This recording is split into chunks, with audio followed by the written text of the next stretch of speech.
In the Moro arc of the Dragon Ball Super manga, the titular ancient villain has shown off a seemingly unbeatable power. A radical form of energy draining that makes the android's version pale in comparison. Moro used this ability to defeat Goku and Vegeta, and then made himself even more powerful with the Namekian Dragon Balls. This has pushed Goku and Vegeta to figure out their own ultimate techniques in order to defeat him. But what if I told you that there's already ways to beat him that could be used right now? 5 of them in fact, and I'm going to be listing them off in this video. Make sure to subscribe to this channel and enable notifications so you can see all of my content right away when it comes out. Okay, so the first method to defeat Moro that I'm going to be talking about here today is one that's already been shown to work on him in the past, and that would be sealing techniques. Now the first one that I'm going to be talking about is the one that we already saw used against Moro in the Dragon Ball Super manga, and that is the Daikaioshin's version of sealing, which is known as the Kai Matoru. And differently from the other sealing techniques that we see in the series, is that this ability actually seals someone's power within themselves, rather than sealing the individual away somewhere else. However, the Daikaioshin needed to trade in most of his godly power in order to do this, leaving him weakened as a result, which led to Majin Buu absorbing him. And considering that he can't seem to use it right now, it might make more sense to use a different kind of sealing technique. For example, a move that Goku, Master Roshi, and Piccolo all know, which is the Mafuba, the ability which once sealed away Evil King Piccolo, and which seemed like it was actually going to work on Zamasu until naturally Goku forgot to bring the talisman. So if it can work on a Demon King and an immortal god, I'm guessing it could probably work on Moro as well. And if it does require someone near the level of Moro and power to use it, well, Goku can just go Kaioken times 20, or have other characters grant him their power in order to do it. Although there's another sealing technique which kinda makes this moot, which is Whis' ability that he described at the end of the Future Trunks arc, where he said that he has an even better sealing technique than the Mafuba that he'd be able to use on Zamasu. So I'm guessing if they brought Whis in here, he'd probably be able to easily defeat Moro. And the same thing also extends to Beerus, who we were told used a sealing technique of his own to seal the old Supreme Kai in the Z-Sword, where he stayed for millions of years, even before the conflict with Moro began. So if Moro were to encounter Beerus, he could just use this on him. Although assuming that none of these sealing techniques could actually hold Moro, considering that he is magic after all, perhaps the next method would be able to, and that is the Hawkeye. Now of course, Beerus has been off-screen for pretty much the entire arc except for that one time where we saw him fishing, and he doesn't even know what's going on. But I assume that if he were to join the fight, not only would he be more physically powerful than Moro, but he would also have an ability like the Hawkeye that would let him pretty much instantly obliterate him. Now, the Hawkeye has kind of gone through some changes over the course of the Dragon Ball story. When we first saw it used, it seemed like they could just completely obliterate something in an instant, but then when we saw it used in the Tournament to Power with Toppo, it seemed more like it was some kind of energy blast using a different kind of energy known as the Energy of Destruction, which someone is able to use when they've either trained under a God of Destruction or become the God of Destruction themselves. So it's kind of questionable if Moro would be able to absorb this type of energy, or if he would just be obliterated all the same.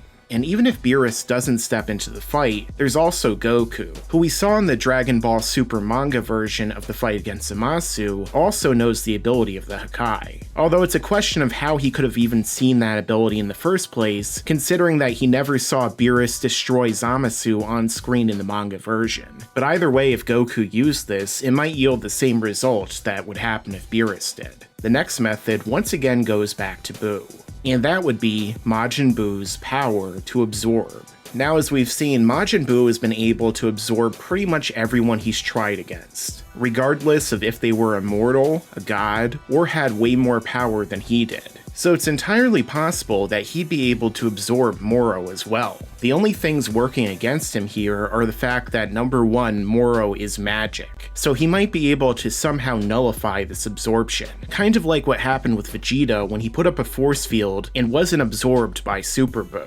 Although considering that Vegito split inside of Super Buu, and this was before they created the retcon about it only lasting about an hour for non-gods, it's possible that Majin Buu's inner power would be able to negate that. Another thing is that Fat Buu, and by extension the Grand Supreme Kai, may not know how to use the absorption, since we only ever saw Kid Buu and Super Buu use this power. So it might be something that's inherent within the Kid Buu portion of Majin Buu, although that's entirely speculation. Another way that Majin Buu could use this ability is if he were to absorb the other Z fighters into himself. As we saw in Dragon Ball GT, Majin Buu was able to absorb people and release them at will. So if he were to do something like that here, and he were to combine all of the powers of the other Z fighters within himself, including not only their techniques but also the ability to use God Ki, it's a strong possibility that he'd be able to defeat Moro. And he might even be able to use that sealing technique once again, considering the fact that he would have access to even more God Ki than he had the first time. But of course, this is a very creative way to use Majin Buu's absorption, and I'm doubtful that the writers will think of this. So that leads into number 4, which is one of the most obvious ways that this could happen, which is that Zeno erases him. Now, as we saw in the Future Trunks arc, Zeno gave Goku a device, which had 2 buttons on it. The first button would bring Zeno to Goku whenever he presses it, whereas the second one would bring Goku to Zeno. So realistically, all Goku would have to do is teleport to Moro, grab him, and then hit the button that takes him to Zeno, and tell Zeno, hey, can you erase this guy? None of our people can beat him, and he's going to destroy our universe. And I'm assuming Zeno would probably just say, okay, and then instantly erase him. Obviously, Goku wouldn't want to bring Zeno to Universe 7, because then we might get a repeat of what happened with Trunks' timeline. The only drawback here could possibly be if Moro was able to absorb the power of Zeno, and considering just how powerful Zeno is compared to everyone else in the story, everyone might just be doomed at that point. Although it might create a funny sight gag if Moro is just standing there trying to absorb all of Zeno's power, and then he just explodes like Yakan because there's too much power inside of him. Seems like a very Toriyama thing to do. But this leads into the 5th and final way that they could defeat Moro, which is also the most obvious way, and that is by wishing him away with the Super Dragon Balls. And as it's been described multiple times now, the Super Dragon Balls have the ability to grant literally any wish. And unlike with the previous Dragon Balls that also had this claim, this one seems a lot more valid, considering that they were used to bring back a multiverse in the Tournament of Power. So I assume that wishing away one guy like Moro would probably be really easy for Super Shenron. Although this would require the Dragon Balls to not only be active, but for everyone to assemble them.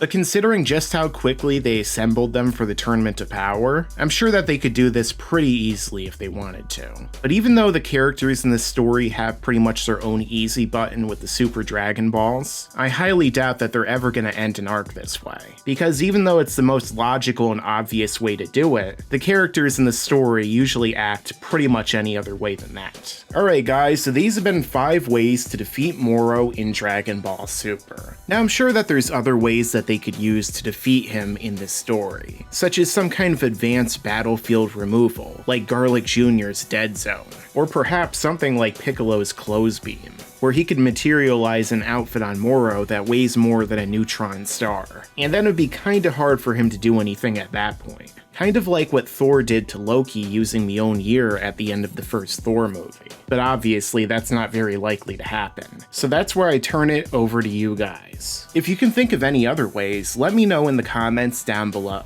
Also, if you like this video, then make sure to like it and share it with your friends, so that they can join in the conversation.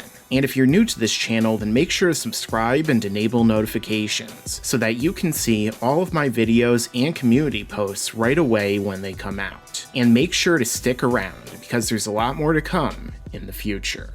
Wait, don't click off the video yet, because I have 5 ways of my own to defeat the game's vampire Moro. Number 1, my biceps. Number 2, my triceps. Number 3, my lateralis. Number 4, my glutes. And finally, number 5, the most muscular way of all, my gigantic pecs. Bring it on with your goat gains. You'll never be able to absorb all of my power, because I'm the angry Austrian, and I eat goat for breakfast.